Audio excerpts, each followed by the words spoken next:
Few animes reach the insane absurdity of Dragon Ball's most powerful characters, but only a few characters can claim the mantle of the strongest in the multiverse. Goku has come a long way since he was the scrappy young kid with the tail, and now that he's sparring with literal gods, he, his allies, and his enemies have had to keep up. But how does the lowborn Saiyan match up when compared to those other universal threats? Let's take a look.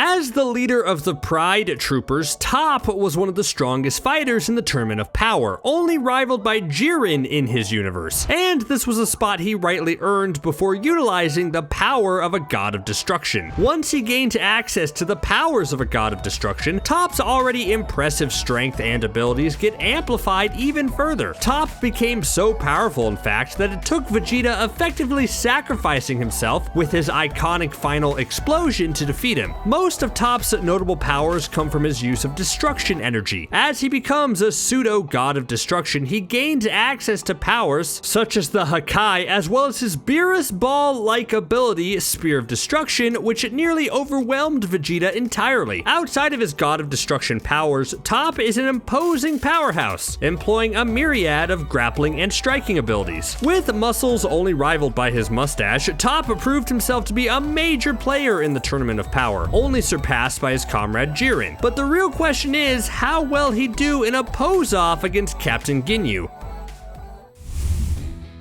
As the main antagonist of the Galactic Patrol Prisoner Saga, Moro rapidly gets stronger and stronger as the arc goes on. At first, Vegeta is able to defeat him with relative ease, but by the end it takes both Goku and Vegeta gaining new abilities to take down the old wizard. Moro is a rarity in the world of Dragon Ball in that unlike nearly every other character that uses ki, Moro primarily uses magic. This gives him an insane variety of abilities that dwarfs most standard ki users. Moro's most powerful magic ability is undoubtedly his energy absorption, which quickly allowed him to outpace both Goku and Vegeta's power levels. Unlike many other energy absorption users, Moro was able to drain an entire planet of its energy. It was only through a new ability gained by Vegeta, Forced Spirit Fission, that Moro was able to be reduced to a manageable level of power. Though ultimately, Moro merged with the power of the Earth and the Angel Beerus, so Goku had to take the Goat Wizard down with a giant key avatar of himself.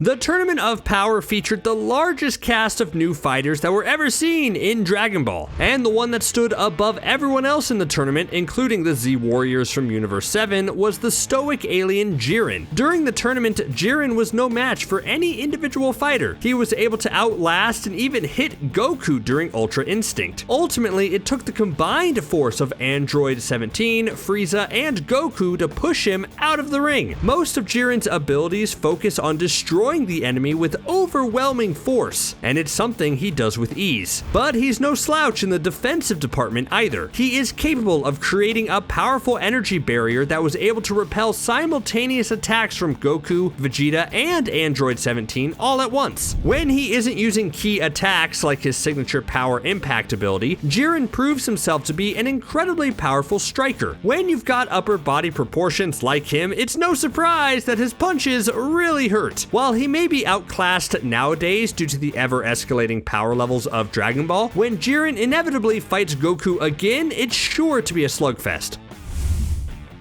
Piccolo is one of the most beloved characters in Dragon Ball, but when it comes to power, he's been sorely lacking for a very long time. However, these days came to a sudden end after his appearance in Dragon Ball Super Hero, where he gains a fresh new transformation. Piccolo's new transformation, known as Orange Piccolo, represents the massive buffer that the Namekian King needed to keep up with the rest of the Z fighters. This form sees Piccolo turn extra buff and, well, orange. When he wants to go all the way with his power, he can combine this form with his potential Unleashed form and his giant Great Namekian form. When combined with his potential Unleashed form, this makes Piccolo an extremely powerful fighter. But as powerful as this new form is, it wasn't enough to best the new and improved iteration of Cell. It's great to see Piccolo brought back up to par with the other Z fighters. Hopefully, now he can be more than just the technical commentator for every fight in the series.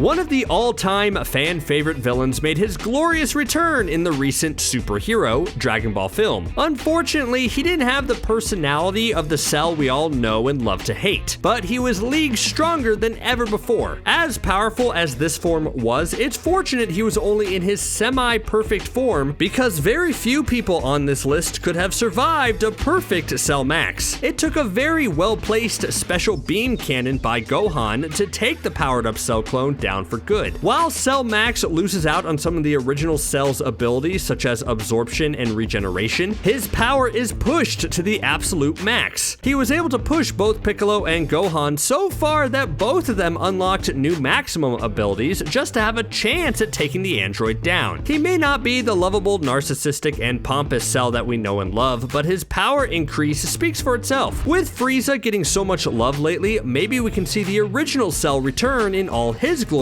as well.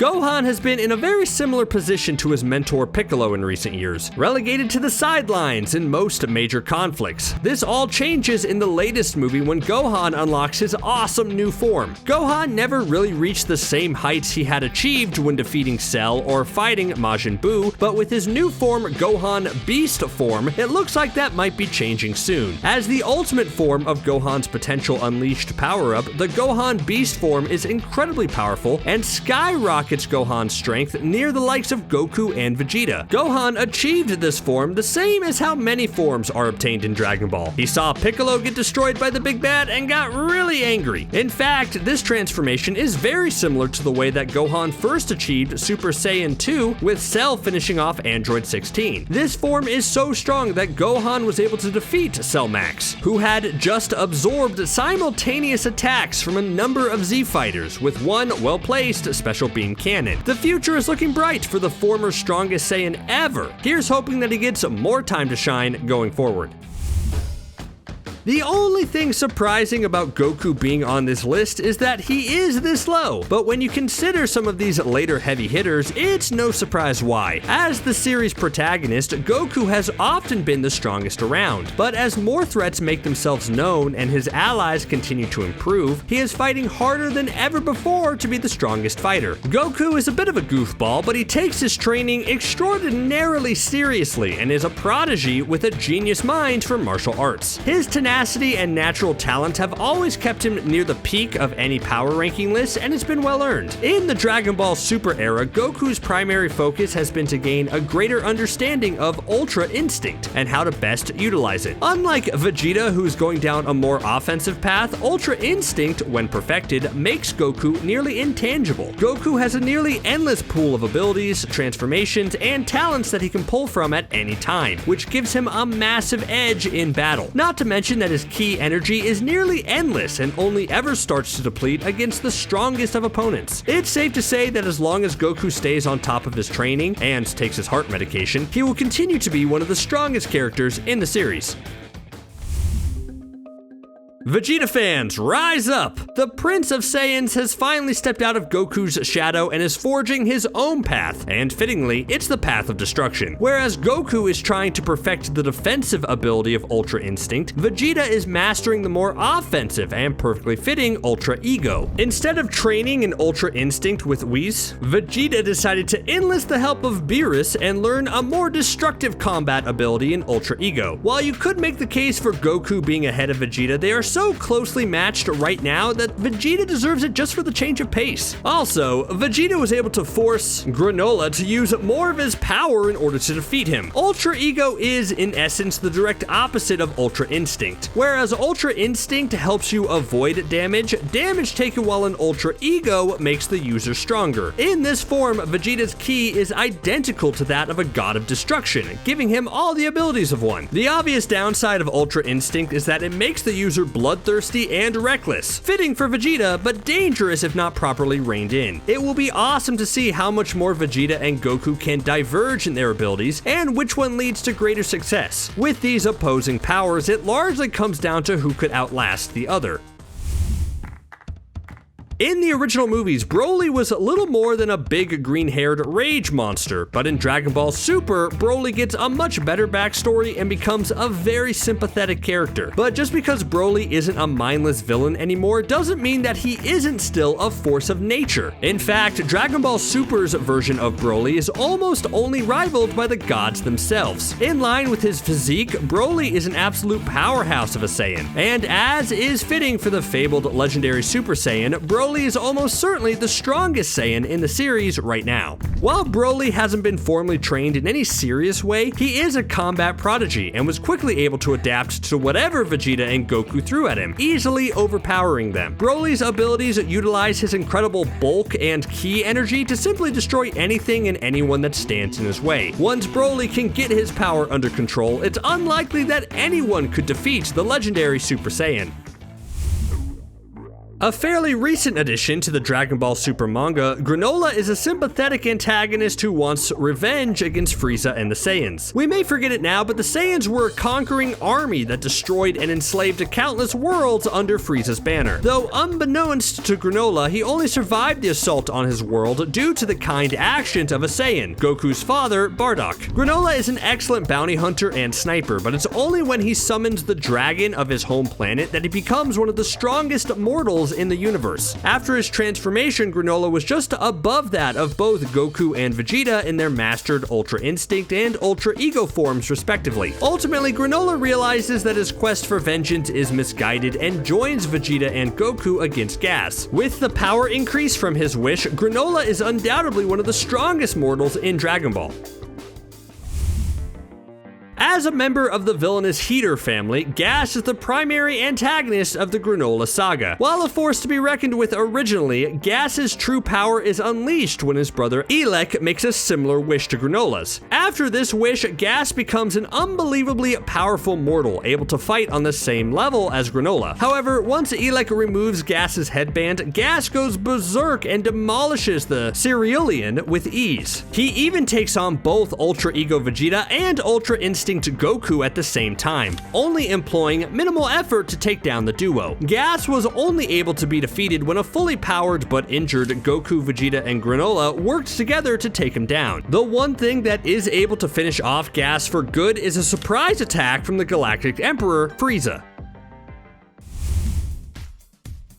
With his official resurrection in Dragon Ball Super, Frieza is back in the fray, and with his near effortless defeat of Gas, he may just be the biggest threat in the universe. Frieza suddenly appears on the Cerealian homeworld where Granolah, Vegeta, and Goku are fighting Gas and ends the life of Gas and his Heater brother Elec in an instant. He then transforms into his ultimate form, Black Frieza. In this form, Black Frieza is able to take down both a fully powered Vegeta and Goku with nearly no effort on his part. Beerus may be a lazy cat, but he is also the strongest God of Destruction, and as a God of Destruction, he is tasked with keeping his universe in check against any domestic threats. Unlike angels, Gods of Destruction are former mortals who were appointed to their positions and given access to destruction energy. Gods of Destruction possess certain abilities that give them a significant edge over most mortal beings. Due to his incredible age, Beerus has a wealth of abilities and experience that, along with his immense power level, make nearly all of his fights seem trivial. Recently, Beerus has even begun training Vegeta in the ways of a God of Destruction, giving him access to his new Ultra Ego transformation. As strong as Gods of Destruction can be, they are only the first level of divinity and pale in comparison to their angel attendants. Beerus' angel attendant is the primary divine being of Universe 7, Whis. As angels are incomparable to any mortal or even their Gods of Destruction, this spot is essentially reserved for the angels of all 12 universes. Akira Toriyama put it best when describing the unsurpassable power of the angels by saying that if Beerus was a 10 on a scale, Whis would be a 15. This is shown clearly when a wasabi-stricken Beerus is taken down with one smack in the back from Whis. The angels exist on a level that can't really be compared to anything else in the series, and it's unlikely that we'll ever see them defeated, except by their peers. Hopefully one day we'll see the angels and Gods of Destruction have their own tournament of power. The angels in Dragon Ball do possess an absurd amount of power, but even they couldn't compare to the omnipotent god of the multiverse, Zeno. Zeno, also known as the Omni King, and his time-displaced counterpart, is the undisputed highest being in all of Dragon Ball. This omnipotent, childlike being has powers beyond anything any other mortal, God of Destruction, or even angel could hope to achieve. He has a seemingly endless amount of power that they can draw from whenever he wants and can erase all of existence in the blink of an eye, which is a pretty scary proposition considering he's basically just a kid prone to throwing a temper tantrum. Dragon Ball Super has seen a wild escalation of power for the series. With Goku and Vegeta inching closer to matching the power of gods, it's anyone's guess as to where it goes. At the very least, it seems like it's time for a true rematch between Goku and Beerus. Thanks for watching CBR.